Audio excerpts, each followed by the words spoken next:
My name is Professor Christian Härpfer. I am president of the World Value Survey Association, which is the biggest social science infrastructure in the world in 108 countries. I'm also director of the so-called Erasure Barometer, which is an academic study in the former Soviet Union. And I'm also research professor of political science at the University of Vienna. The value change is measured by us by having a survey, the so-called World Value Survey. We are interviewing in every country approximately 2,000 citizens. So we are measuring the values of society, not the values of elites, but we are talking to citizens in Poland, in Germany, in China, in Brazil, all over the world. We are doing this since 1981, and the main aim is to see which values are stable and which values are changing, and also in which world regions and in which parts of society. I would say that the most stable values are family values. Family values, support for children, support for the family is a value system which is quite stable in many societies of the world.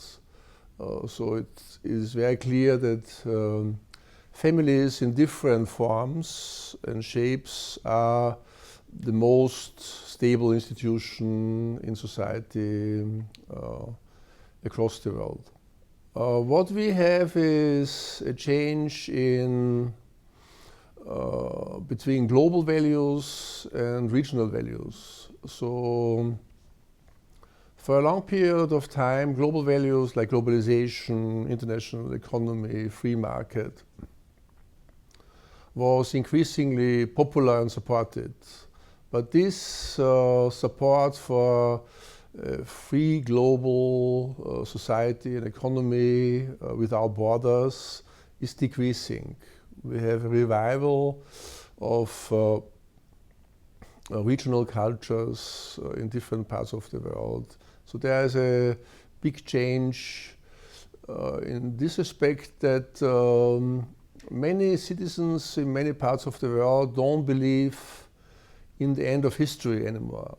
So the end of history was implying that there's only one market economy, one capitalism, one type of democracy, and that's it. We don't have to think about any other forms of political or economic fabric.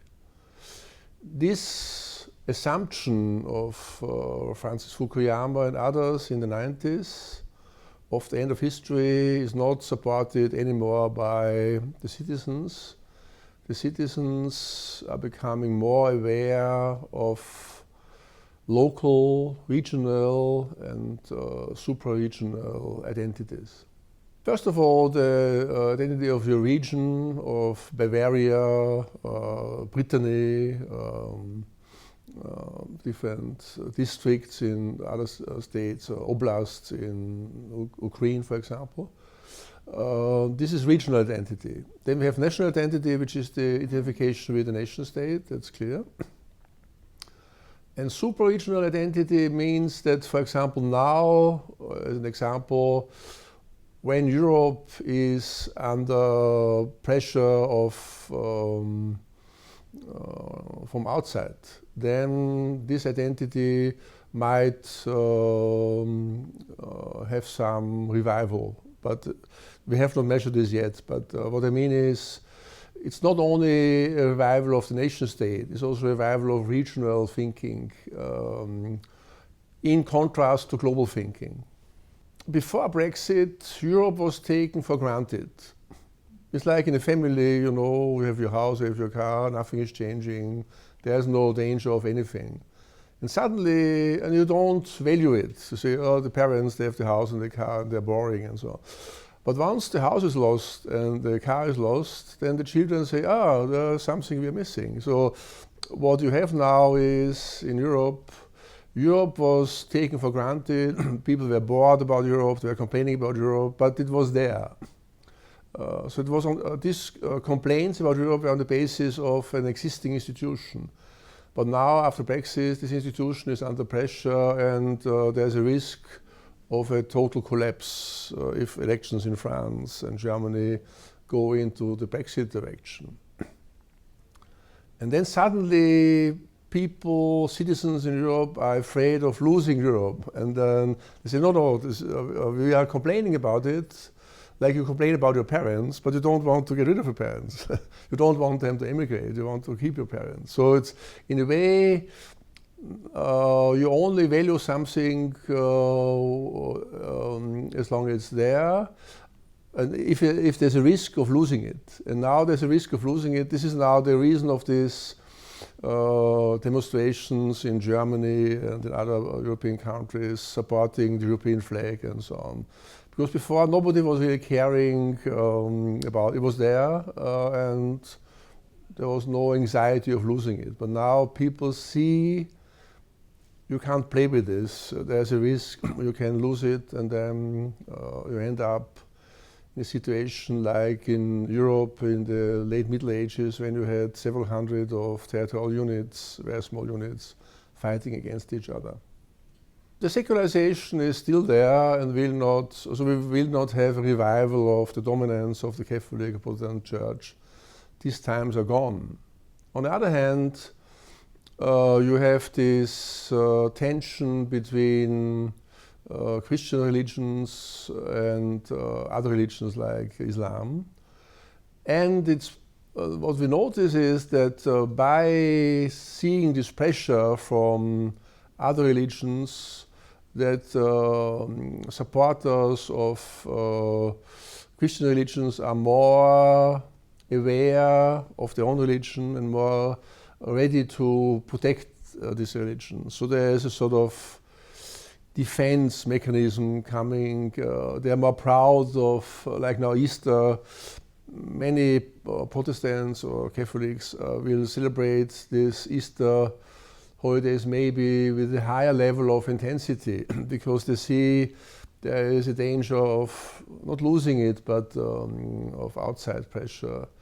So these tensions between confessions produce strong identification with religions by the core group, not by society, but the core group is sort of more aware of risks for their own religion. I think the mission of this institute, or Dialogue of Civilization, is very important because in some parts of societies, in some parts of different countries, you have, to be honest, a clash of civilization. So this book by Samuel Huntington in the 90s of the Clash of Civilization is now, at least to some extent, reality. So we have people being ready to fight for their own civilization against another civilization. That's why it's very important to have this communication between civilizations, this dialogue, because only by sitting down, only by meeting together, by discussing the issues, you can find a diplomatic solution, you can find a peaceful resolution of these conflicts. That's why the task of your institute is even more important than some years ago, because you have these tensions at many levels within confessions, within Islam, within other religions. And so there are so many burning conflicts, so many sleeping conflicts between civilizations. Also, as you know, in Asia and China and India and so on, there are enormous tensions between different civilizations. So your tasks are growing by the day.